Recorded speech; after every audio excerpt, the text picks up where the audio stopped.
మామూలుగా మనం ఈ గ్రహాలు ప్రధానంగా మనకేంటంటే సంవత్సర ఫలితాల్లో 4 మేజర్ ప్లానెట్స్ చూసుకోవాలి. రాహువు, కేతువు అయిన ఛాయాగ్రహాలు, కర్మకారకుడైన శని, జీవకారకుడైన గురువు. ఇవి ఎప్పుడు మారుతున్నారు, దీనివల్ల వచ్చే ఫలితాలు ఏమిటి? ఓకే. మనకి సహజంగానే మనకేంటంటే ఈ విశ్వవసునామ సంవత్సర ప్రారంభం నుంచే షడ్గ్రహ కూటమి అంటే 6 గ్రహాలు కూటమి అండ్ 5 గ్రహాలు కూడా కలిసి ఉంటున్నాయి. అంటే మొదటి 14 రోజులు కూడా. సో మేషం వారికి చూసుకుంటే 12వ స్థానంలో అధిక గ్రహాలు ఉన్నందుకు కాస్త ఇన్వెస్ట్మెంట్స్ ఎక్కువగా చేస్తారు వీళ్ళు. ఎక్కువ ఇన్వెస్ట్మెంట్స్ చేయడం ఒకటి ఎక్కువగా ఉంటుంది. అదేవిధంగా విదేశాలకు వెళ్ళాలి, విదేశాల్లో సెటిల్ అవ్వాలి, విదేశాల్లోనే ఒక దేశం నుంచి ఇంకో దేశానికి మారాలి అని ప్రయత్నం చేసేటువంటి వారికి ఇది చాలా అనుకూలమైనటువంటి స్థితి చెప్పాలంటే. ఇక 2వ స్థానంలో ఎప్పుడైతే గురువు ఉన్నాడో ఇక్కడ కొంచెం ఫైనాన్షియల్ స్థానంలో ఉన్నాడు. మే 15 నుంచి 3వ స్థానంలోకి వెళ్తాడు.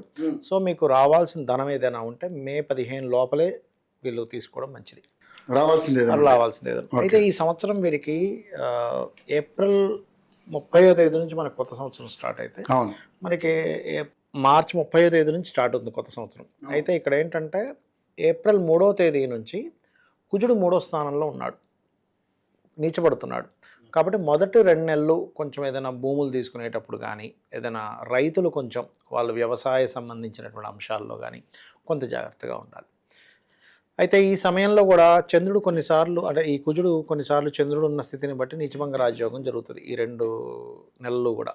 అది ఏ రోజుల్లో అంటే అశ్విని, భరణి, కృత్తిక నక్షత్రాల్లో చంద్రుడు సంచరించేటప్పుడు, అదేవిధంగా కర్కాటక రాశిలో అంటే పునర్వసు, పుష్యమి, ఆశ్లేష నక్షత్రాల్లో సంచరించేటప్పుడు, అదేవిధంగా తులారాశిలో అంటే 16, 17 తేదీల్లోని, మరి 21 నుంచి 24 తేదీల్లోని ఈ సమయాల్లో మళ్ళీ బాగుంటుంది చెప్పాలంటే వీళ్ళకి ఈ 2 నెలలు కూడా దాదాపుగా. అయితే వీరికి మొదటి 2 నెలలు విశ్వవసునామ సంవత్సరం మొదటి 2 నెలలు మాత్రం కొంచెం ల్యాండ్స్ తీసుకునే విషయంలోని, వాహనాల మీద వెళ్ళేటప్పుడు కొద్దిగా జాగ్రత్తగా ఉండాలి. అయితే ఏదైనా కానీ ఒకటే గుర్తుపెట్టుకోవాలి, ఇది గోచార ఫలితాలు అంటే దీని యొక్క ప్రభావం కొంత ఉంటుంది. కానీ వీళ్ళ పర్సనల్ చార్ట్ వీళ్ళు ఎప్పుడు పుట్టారు, వీళ్ళ మహాదశ ఏమిటి అనేది మెయిన్. అసలు ఇది గోచారం అంటే కాలం ఎలా ఉంది అని చెప్పి తెలుసుకోవడం వరకే ఇది చెప్పాలంటే. అర్థమైందండి అది. కాబట్టి ఏంటంటే వీళ్ళకి మరి వివాహ సంబంధించిన విషయాలు ఎలా ఉంటాయి అంటే వివాహ సంబంధించిన విషయాలు కుదురుతాయి, దానికేం ప్రాబ్లం లేదు. ఈ సంవత్సరం బలంగానే ఉంది. అదేవిధంగా మరొకటి ఏంటంటే వీరు ఏదైనా కొత్త ఒప్పందాలు ఇవన్నీ కూడా మే 15 తర్వాత ఎక్కువగా ప్రభావితం చేస్తుంది. ఓకే. కొత్త ఒప్పందాలు అయితే సర్వసాధారణంగా మేషం వారికి ఏంటంటే ఎక్కువగా వీళ్ళ పూర్వజన్మ కర్మంతా కూడా రుణాలు ఇవ్వడం, తీసుకునే దాంట్లో ఇరుక్కుంటారు వీళ్ళు ఎక్కువగా. కాబట్టి వీళ్ళు కనీసం మే ఎండింగ్ వరకు కూడా కొంచెం ఈ ఫైనాన్స్ అప్పుల విషయంలో కొంత జాగ్రత్తగా ఉండాలి, ఇచ్చే విషయంలో కానీ తీసుకునే విషయంలో కానీ. ఓకే.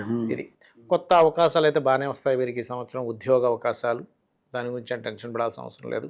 కొంచెం వీరికి ఫైనాన్షియల్ గ్రోత్ బాగా రావాలి అంటే, ఎందుకంటే 12వ స్థానంలో అధిక గ్రహాలు ఉన్నాయి కదా, ఖర్చు స్థానంలో ఎక్కువ ఉన్నాయి. దీనికి చిన్న రెమెడీ ఏం లేదు. ఎవరికైనా ఖర్చులు ఎక్కువగా ఉన్నాయి ఆ సంవత్సరం అన్నప్పుడు ఇంట్లో ఉండే ప్రతి ఖర్చు బిల్లు పెట్టాలంతే. అంటే ఇంట్లో కరెంటు బిల్లు ఉదాహరణకి పిల్లడు కడుతున్నాడు, లేకపోతే భార్యలు కడుతుంది, ఇక తమ్ముడు కట్టడానికి వెళ్తున్నాడు, అలా కాబట్టి వీళ్ళే ఖర్చు పెడితే ఏమవుతుందంటే ఆ దోషం ఆ రూపంలో పోతుంది. ఓకే. అలాగే వీళ్ళు నిత్యము చేయవలసిన దేవతారాధన ఈ సంవత్సరం మొత్తం కూడా సూర్య భగవానుడిని, గణపతిని ఎక్కువ ఆరాధించాలి. కొంచెం పిల్లలు దూరంగా పంపించడం, పిల్లల్ని చదువుల కోసమని ఇలాంటివి కొంచెం ఉంటాయి. కొంచెం ప్రేమ వ్యవహారాల్లో చిన్న చిన్న డిస్ప్యూట్స్ ఉన్నాయి, జూన్ నుంచి చూసుకోవాలి. వీళ్ళు ఎక్కువగా సూర్యుడిని ఎంత ఆరాధిస్తే లైఫ్లో అంత బాగుంటుందండి వీరికి. గోవులకు కాస్త క్యారెట్స్, బెల్లము తినిపించినట్లయితే అన్ని విధాలా బాగుంటుంది. ఇంకొక విషయం ఏంటంటే చాలామంది మేషరాశి వారు అయ్యో ఏలినాడు శని వస్తుంది, ఏమైపోతుంది, ఏంటో భయపడుతున్నారు. ఒకటే చెప్తాను, ఏదైనా గ్రంథంలో నాకు చూపించండి అంటే ఏలినాడు శని వస్తే ఎందుకు పనికి రాకుండా పోతారని ఏ మహర్షి అయినా రాశాడా?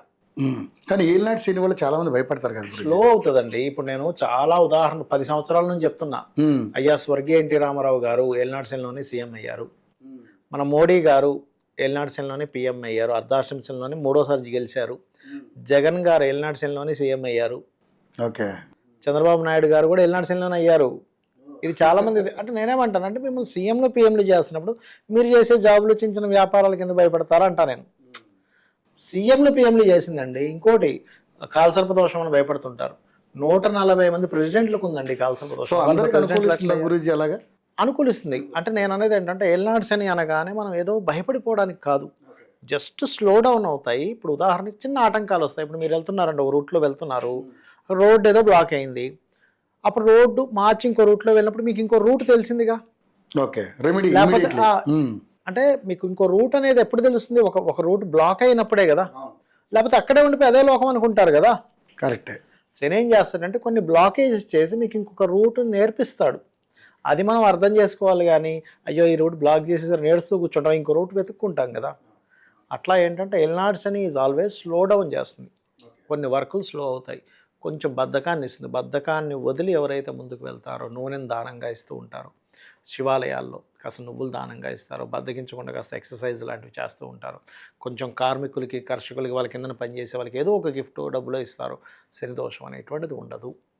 Okay, super. కానీ నిజంగా అంటే చాలామంది ఏలినాటి శని గురించి భయపడుతున్నప్పుడు కూడా వాడు కొంచెం డిప్రెషన్లోకి వెళ్ళే అవకాశం ఉంటుంది. ఎందుకంటే శని మన మీద తెలియక. ఇప్పుడు చిన్నపిల్లవాడు ఉన్నాడండి, చిన్నపిల్లాడి దగ్గర ఒక కారు బొమ్మ లాక్కున్నాం, బోరుని ఏడుస్తాడు. అదే పిల్లవాడు కొంచెం పెద్ద అయ్యాక వాడి చేతిలో ఉన్న కారు ఇస్తే తీసుకోండి అంటాడు. ఎందుకు? మెచ్యూర్ అయ్యాడు. ఇది కాకపోతే షాప్కి వెళ్తే ఇంకో 100 కార్లు కొనుక్కోవచ్చు, 100 రూపాయలకు ఒక కారు వస్తుందని తెలుసు వాడికి బొమ్మలు. అదే చిన్నప్పుడు ఇదే లోకం అనుకుంటాడు. మెచ్యూరిటీ లేకపోవడం వల్ల డిప్రెషన్లోకి వెళ్తాడు మనిషి.